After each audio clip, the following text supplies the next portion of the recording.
the 18th of June, 2023. A great tragedy that shook the whole world. 5 people inside a submersible, headed 3,500 meters deep under the ocean, have lost their lives.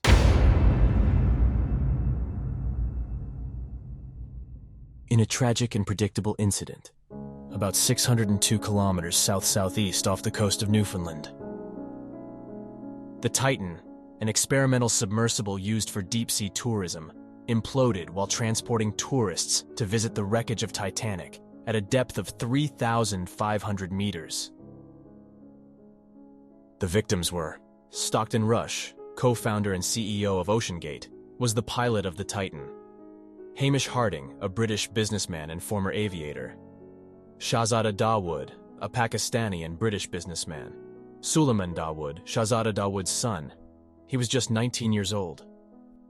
Paul-Henri Nargeolet, Titanic expert also known as Mr. Titanic. The Titan was an experimental submersible, created by OceanGate Expeditions, and was used on tourist expeditions to view the wreck of the Titanic, at a depth of approximately 3,800 meters. It was designed and engineered by OceanGate Inc. in collaboration with experts from NASA, Boeing, and the University of Washington. The submersible was very small and designed to support only 5 passengers, 1 pilot, 3 passengers, and the Titanic historical expert. The vessel was unable to make the excursion without any support, so it needed a support vessel to carry the Titan and all passengers to the dive site, remaining on the surface providing support. The support ship was the Canadian MV Polar Prince, property of Horizon Maritime Services, with which it was in constant communication every 15 minutes, monitoring the position of the vessel, and was also in charge to providing directions by text messages because there is no GPS underwater. The pilot of the Titan drives the submersible through a game controller. It is not unusual to use a commercial off-the-shelf game controller for remote-controlled vehicles. As a matter of fact, the U.S. Navy controls the periscopes in Virginia-class submarine through Xbox 360 controllers. Once the passengers were inside the vessel, the hatch would be closed and reopened only from the outside. The Titan had 96-hour oxygen supply for all the passengers. They could live inside the submersible at most for 4 days. The typical excursion plan took about 8 days, which 5 in the middle of the ocean. The support ship departed from St. John's, Newfoundland, Canada, taking almost 2 days to arrive to the dive side. The following 5 days would be reserved to attempt the dive. During each excursion where 2 dives were usually attempted, though these attempts were often aborted due to weather condition or technical malfunctions. The descent to a depth of 3,800 meters could take about 2 hours. The full dive is about 8 hours. During the last day, the mothership steams back to St. John's. At the end of the day, the cost of the entire excursion is $250,000 per person. During 2021, OceanGate organized 5 Titanic excursions, and during an unsuccessful dive, Titan became stuck at the bottom of the ocean for about 4 hours. In 2022, were organized another 5 excursions. The MV Polar Prince departed from St. John's, Newfoundland on the 16th of June 2023 at 4 a.m. It has arrived at the dive site on the 17th of June 2023, where Titan was deployed and began its descent the next day. The dive operation began on the 18th of June at 9:30 a.m. The submersible was expected to ping every 15 minutes the support ship to be monitored by the surface crew. After an hour and a half, at 11:15 a.m., at a depth of 3,500 meters, the MV Polar Prince lost communication with the submersible.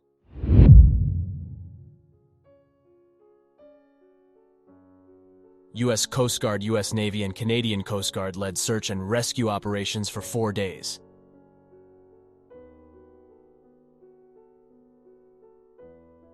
This morning, an ROV, or remote-operated vehicle, from the vessel Horizon Arctic discovered the tail cone of the Titan submersible approximately 1,600 feet from the bow of the Titanic on the seafloor. The ROV subsequently found additional debris, In consultation with experts from within the Unified Command, the debris is consistent with the catastrophic loss of the pressure chamber. Upon this determination, we immediately notified the families. On behalf of the United States Coast Guard and the entire Unified Command, I offer my deepest condolences to the families. At 1:18 p.m. on the 22nd of June, the U.S. Coast Guard's northeast sector announced that a debris field had been found near the wreck of the Titanic. According to the U.S. Coast Guard, the official cause of the accident was due to an implosion of the pressure chamber of the Titan. And what is the cause of the implosion? The implosion was caused by the enormous pressure difference between the pressure inside the vessel and the water pressure. Inside the submersible, there is the same pressure as the surface, defined by the air, which remains stable. During the descent, every 10 meters of depth causes a pressure increase of 1 atmosphere. Therefore, the water exerts an ever greater force on the submarine.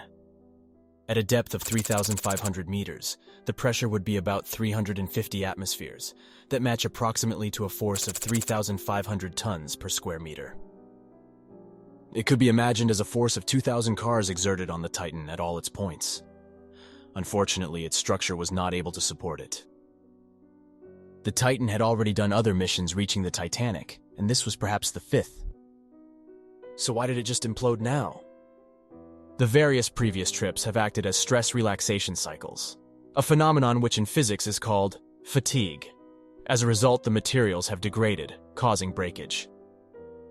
The Titan was made of titanium, a very resistant material with a carbon coating, light and quite resistant material, but not usually used for this type of application, which made the Titan a prototype.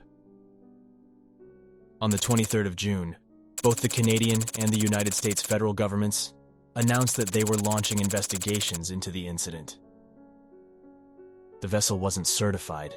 The Titan operated in international waters and further didn't carry passenger. Then it wasn't subject of any safety regulations. All passengers who enter Titan sign a waiver, confirming their knowledge that it is an experimental vessel that has not been approved or certified by any regulatory body and could result in physical injury, disability, emotional trauma, or death. Television producer Mike Rice, who also completed the expedition, said the waiver mentions death 3 times on page 1. In a 2022 interview, Stockton Rush told CBS News, "At some point, safety just is pure waste. I mean, if you just want to be safe, don't get out of bed. Don't get in your car. Don't do anything."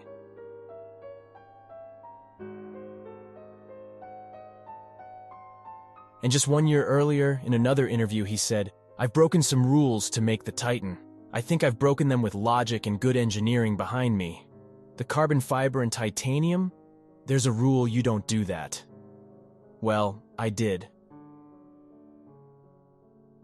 In 2018, David Lockridge, former OceanGate's director of marine operations, raised safety concerns about Titan, urging the company to have Titan assessed and certified by an agency, and claimed that the transparent viewport on its forward end was only certificated to a depth of 1,300 meters, 4,300 feet.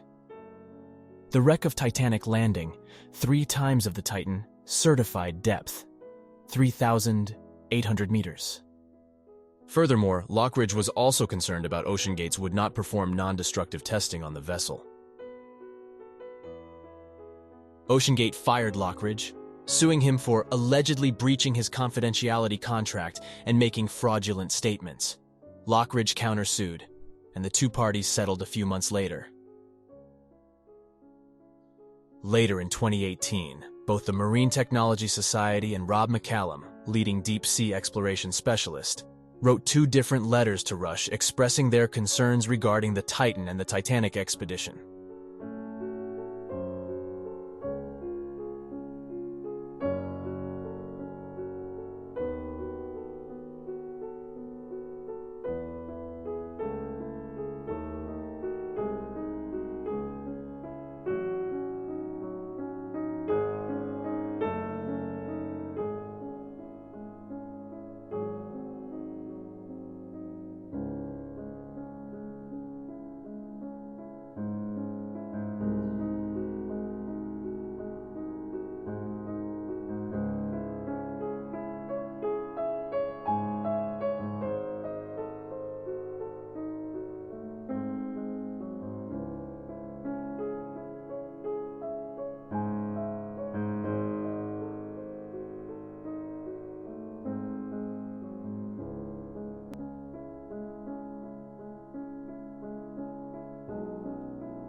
This event shocked the whole world, which was waiting for a happy ending.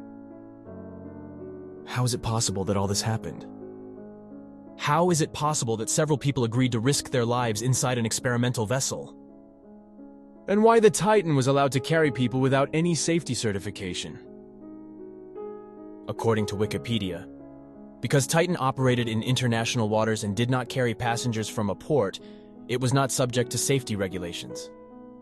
The internet has shown its eat-the-rich side through some dark humor jokes about the incident, developing a public schadenfreude about the victims, whom paid $250,000 for a trip, combining these two elements into something purely anti-capitalist.